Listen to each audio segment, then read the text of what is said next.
What's up, guys? Azim Rakes here, bringing you today's, the NBA Finals Game Two preview with Dot Bets, and soon enough, Buddy's Bets will be joining us, hopefully. Regardless, we got two people who know what they're talking about, and we had a great breakdown last game. We got pretty much everything right. We expected Aiton to do well. I think the one thing that we were all wrong about was Crowder doing well, but we expected Aiton to do well. He did that. We expected Booker to not be the main man, which we were right about. We expected the Suns to cover. We were right about that. Um, we expected the Bucks to not make in-game adjustments. Go figure. I think everybody in the right mind knew that they weren't going to do that. We were pretty accurate in our predictions for last game, and hopefully we can do the same for this game. Um, what did you see from last game that you really enjoyed for the Suns, or you really wish that the Bucks did differently? Anything of that sorts for you? Oh, I bet the Bucks would not change one thing. I think offensively, No. but defensively they were just horrific. But that's part of the Suns' uh, advantage in this series. They're Right. deeper and they can exploit you in many different ways. So a lot of people are saying you shouldn't be switching. Don't switch. Don't switch. But the Suns are going to make you switch. They literally would set a pick with. So it was towards the end of the game when Forbes and what's that Pat guy's last name? I always say Con- McConaughey, but that's wrong. Connaughton. Connaughton, there it is. Jonathan, Connaughton. yeah. So whenever those guys were in the game trying to catch up with their shots, all CP3 did was make sure Drew Holiday got off of him, and they got a disadvantage or an advantage with CP3 on one of those Right. two. So To, that to, to your to what your you got, point buddy? there, Dot. No, I said to your point there. That's what I was telling Azim at the end of that MLB stream. They when they moved Giannis to the five, it like Booker and um, Paul just torched, and he wasn't. Brook Lopez did not play bad defense. I mean, he did the best he could at being 7 feet tall and trying to guard two very athletic mid-range shooters. But once they changed and put Giannis at the five, in my opinion, that's going to take away all the switching and pick and rolls that um, they were utilizing and beating them up with last game. I Right. mean, But Coach Buddy when you worst in-game changes. Like he's the worst about in-game oh, he's changes. terrible. He's terrible with it. He sticks to his guns. I'll give him that. He comes in with a plan. He's still a plan, no matter how bad it's failing. Yeah. Only thing is so Giannis is going to play a lot of five tonight. They're not going to play Lopez as much. They're going to play Giannis, Tucker, and Portis. Those are going to. I think that's going to be the biggest adjustment that Giannis is going to play the five. Right. But if that's the case, Aiton's going to feast again. Aiton's going to play 40-plus minutes tonight because Sarek is gone.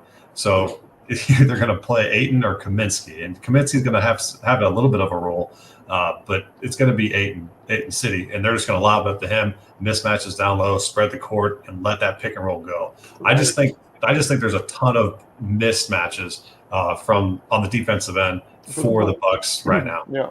But And you it comes should back look to at. what I mean, we were talking about in I game one with Dot. I was talking about, or we were talking about the second unit and even the depth that the Suns have, even in the first unit, and all the potential threats. I think that's just going to be too overwhelming. Giannis moving down to the five, I think, will be a difference maker. I think it will provide the Bucks a little bit more leeway, provide them with a little bit more defensive capabilities, but I still don't think it'll be enough in this situation.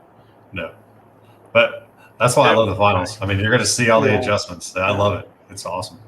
man, but I I get what you're saying about the Suns are great at creating mismatches, Right. but there's a mismatch at every position on the floor with those starting fives outside of maybe the small forward position in favor of the Bucks. I mean, look at the point guards, man.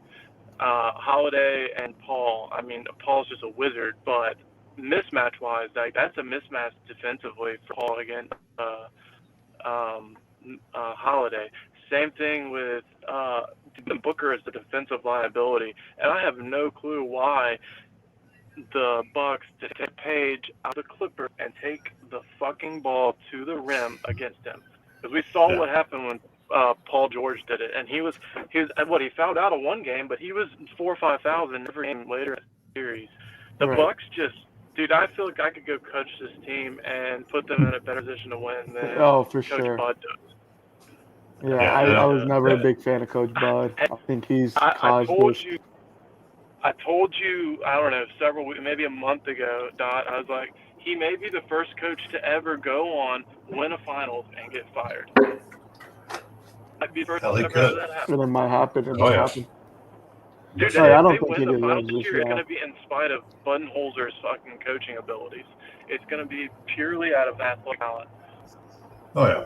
I mean, well, how do you guys think Giannis's knee's gonna hold up tonight? I don't see it. I mean, it looked he good did look last great. He game. looked great, but how's it gonna hold up? I don't know. For the minutes that he's gonna have to play this game, I don't think it's holding up. I don't think it's by the fourth quarter. You're gonna see him, maybe not necessarily wobbling, but that strain off of his knee is gonna take energy away from him. It is gonna cause some pain. I personally believe after playing all those minutes that he's gonna be expected to play tonight. I don't think by the fourth quarter he's gonna be able to be the same, Greek freak that we know. That being said, I think newsflash, it's everyone, that knee injury was nowhere near what it made it seem. I mean, I agree with that. It's just I That mean, knee he injury said was nowhere near what it made it seem. he said that he feels good and everything like that. It's more of, I mean, that chase down block kind of Dude, he looked solidified it in my phenomenal. opinion. I mean, but he still wasn't. I don't think he's 100%. I think he's Yeah. closer to 85-ish%, which he's still going to be really, really good. And I think his point total at 26.5 is a little high tonight. So I'd like the under for that, but I do like his rebound total over. I think it was 11.5 to begin today. Now it's already up to 12.5. So I think he had like 20 and 17. I mean, he's a freak. Everybody agrees on that. I think for the time that he's going to potentially be playing, for the minutes that he's potentially going to be playing, I think that 26.5 is perfectly set. I don't like the over or the under, but I think 26 or 27 is what he's going to get. I don't think he's going to get more than like 30, nor do I think he's going to get like less than like 20 or anything. But I think that he's going to get right around that, maybe 25 to 28 range. I really like that. Like, my favorite thing to do is like look at a talking line about or minutes props or something. and playoff games. Right. Like, I get that. Look, the finals is set the way it is for a reason. These guys are about to have a three-day break before they play, and there's only 336 possible minutes to be played in a 7-game series. In my opinion, minutes don't fucking matter, man.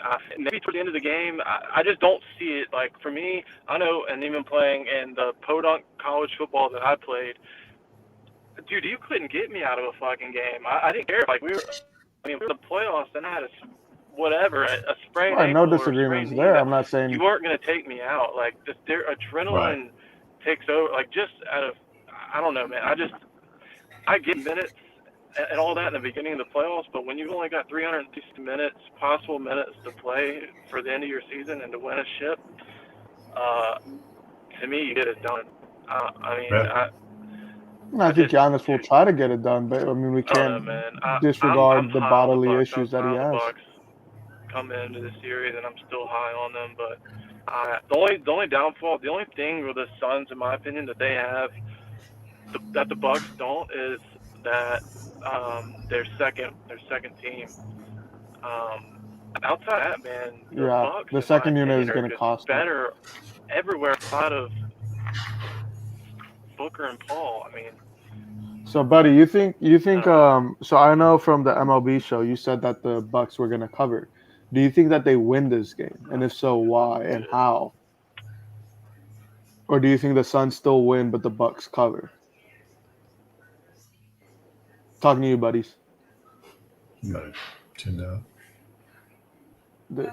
Is he tuned out? Oh, something happened. Okay. So, for the MLB show, he told he gave out a play. He said the Bucks plus whatever. To your question that you asked, buddy, if I'm on the Bucks tonight, I'm not even taking the points. I'm just taking them outright, because if the Suns win, they cover.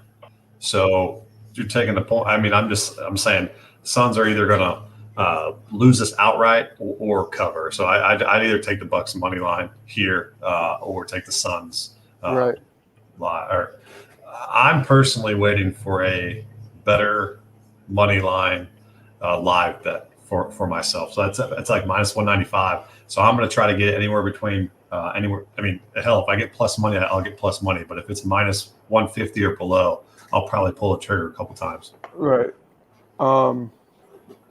I agree with that. I don't see the Bucks covering here, and this is very very akin to the first game, where I said, and very much so, where if the Suns win, they're going to win by more than 6 points.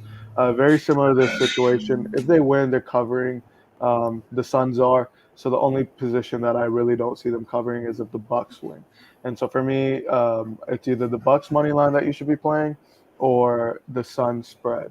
I don't think there's really an in between or anything else up for discussion. But of course, some people will take the spread to kind of feel on the safer side. For the Bucks, again, if the Bucks are covering the plus 4.5, they're winning this game, and that's because Giannis is going to have a great game or something of that nature. They're going to make the right adjustments, which is going to allow them to win the game. So it's either the Bucks money line or the Suns minus 4.5 for me. I personally am a favorite of the Suns minus 4.5. I do think that the second unit involvement, I think the depth on the Suns, even within the first unit, I think the potential minutes. I know Buddy said that he doesn't really care for minutes, but I think the potential minutes that you have to play on hurt knee, it might still be like 95% still hurt, nevertheless, a little bit. To have to play those minutes on that, and the minutes that you'll be expected to play the minutes out of a position you're not normally playing at the center spot for Giannis. I think it's going to get to him potentially. I do like his point total. I did mention that earlier. I think he does play a decent game. I think he gets his 26 points, but I don't see that stopping Chris Paul, DeAndre Ayton, Booker, Jay Crowder, any of them from continuing to score. They're gonna and if anything, Source mentioned this earlier for Game 1, was that the Suns have a great kick out offense. They'll kick the ball out. So even by moving Giannis to the center, you're not really doing much except asking Jay Crowder and potentially some other kick out opportunities to convert. And if that's the case, I do expect the Suns to convert. That being said, I do still like the Suns minus 4.5. I think this is one of those easy positions where I do think the Suns will win. But then the Bucks might potentially come back next game, but I don't think that this is a game for the Bucks to take. Buddy is back out. So let's discuss like totals. Where are you on the total of this game? So I love the under tonight. I absolutely love it. I think the pace set in Game 1 was kind of unrealistic to how both teams actually want to play. Right. I think their average pace for their two previous series were like 95, 96-ish, and in the first game was 101. So that means both teams kind of got out of a rhythm that they wanted to kind of play. And I think that gets adjusted here tonight. There will be, as much as we criticize Bud, he'll make some adjustments. They'll have to figure out that pick and roll if they want to drop, if they're going to fight through it all. But I ultimately think both teams will shore up defensively. And the Bucks are not going to shoot 44% again from three-point range. Right. Probably this entire series. I'll put a bold statement out there, but they're not going to shoot as well as they did.